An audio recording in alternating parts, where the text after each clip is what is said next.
Talk about brutal. Hello, everybody. David Shuster here. The House Subcommittee on Government Efficiency just held another remarkable hearing, and a few rising Democratic stars annihilated the DOGE effort, mocked Elon Musk, and ridiculed Republicans to their faces. First up, Florida Democrat Jared Moskowitz. Name a department, name a system, name a service that this committee or the caucus or Elon has made more efficient. They said they were going to find $1 trillion. They fell 85% short. Look, government is inefficient. But the DOGE caucus and process was like, hold my beer. Let me show you what inefficiency really looks like. Okay? The DOGE caucus hasn't met in months. It had 2 meetings. Congress wasn't involved at all in the process in the executive branch. Elon's gone. The effort's dead. Buried rigor mortis is setting in. I feel ill talking of the dead. I shouldn't do that. But I mean, seriously, the Newark airport, that is the key example for the American people. You want to talk about how did we make government more efficient? We didn't. We made government the Newark airport. Because of air traffic control cuts, Newark Airport in New Jersey is severely short-staffed, causing massive flight delays and countless cancellations. And safety concerns have intensified because of equipment problems and not having the staff to fix them. At the Department of Veteran Affairs, wait times have increased and call centers are short-staffed. At the Department of Social Security, service centers have been eliminated and payments are being delayed.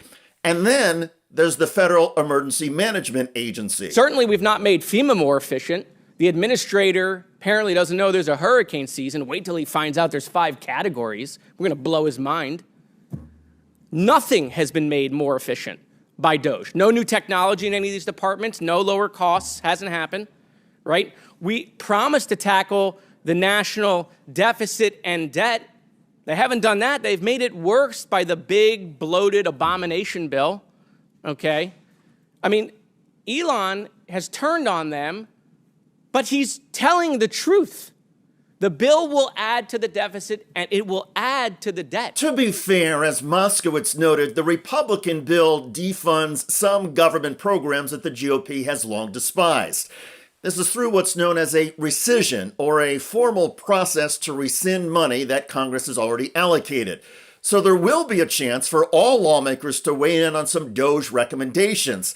But even this has generated ridicule. Here are the wins for congressional Republicans. You ready?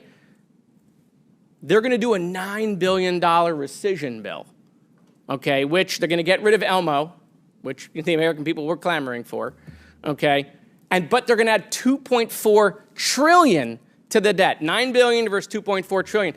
And then they want us to cheer for them and give them a trophy like they were a 5-year-old at a soccer game. Everyone gets a trophy for their participation, okay? By the way, these things I'm bringing up, Republicans themselves, including the chairwoman, have expressed their frustration that Congress has not codified anything at all. And that was a reference to Committee Chair Marjorie Taylor Greene, Republican of Georgia, who expressed frustration that the GOP bill includes items including a block on states' ability to regulate artificial intelligence. Greene says she didn't know that was in the bill until after she voted to approve the measure. Greene's "I didn't read the bill" excuse has prompted ridicule as well. And MTG's highest profile nemesis on the Democratic side of this committee, Jasmine Crockett of Texas, opened fire on MTG and other DOGE Republicans for turning the committee itself into a joke. Every time I come in here, I really do wonder, what is the point? Like, why are we here? Because it doesn't seem like we're doing efficiency, right? Like, have we seen Elon? No. Have we seen anybody that works for DOGE? No. But we're in the DOGE subcommittee and we're talking to everybody but the DOGE people. Crockett pointed out that even though Elon Musk and his DOGE staffers never testified or made an appearance in front of the committee, the power of Musk is still evident in every discussion and debate. Because Elon is looming over every single DOGE hearing. You know why? Because that's supposedly what Elon was heading up, but now they don't want to talk about Elon. Because Elon now is a little upset. There's a family spat that's obviously going on, and it is going to play out, it seems like, all over Twitter. Committee Republicans said it is ironic that Democrats are now praising Elon Musk after months of hammering him. But what the GOP doesn't realize or care to understand is that Democrats are still hammering Elon Musk. The point that Democrats are making is that when it comes to Elon Musk and anything he calls an abomination, it takes one to know one. As Democrats keep pointing out, the GOP tax and spending bill is so horrific that even Elon Musk, with his outrageous, unconstitutional, and cruel DOGE actions, thinks that the bill is terrible. And when anything is too disgusting or gross for Elon Musk, that is saying something. In any case, Democrats are having a field day over the GOP disarray and the Trump-Musk divorce. And thanks to at least a few Democratic lawmakers with some wit and biting rhetoric, these hearings have become must-see TV. By the way, as the Trump migrant deportation efforts intensify, several ICE agents are now getting confronted and shamed.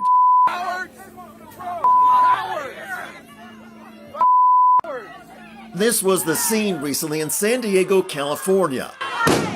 Those are flashbangs fired by ICE agents to try and clear people blocking that ICE vehicle.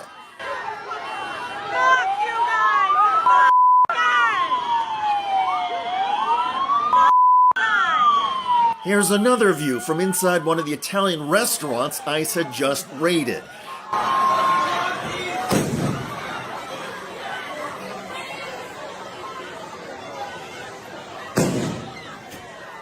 The Immigration and Customs Enforcement agents wearing combat gear and pointing weapons arrested more than a dozen restaurant staff. Check out that video at the link below. I'm David Shuster. Thanks for joining us.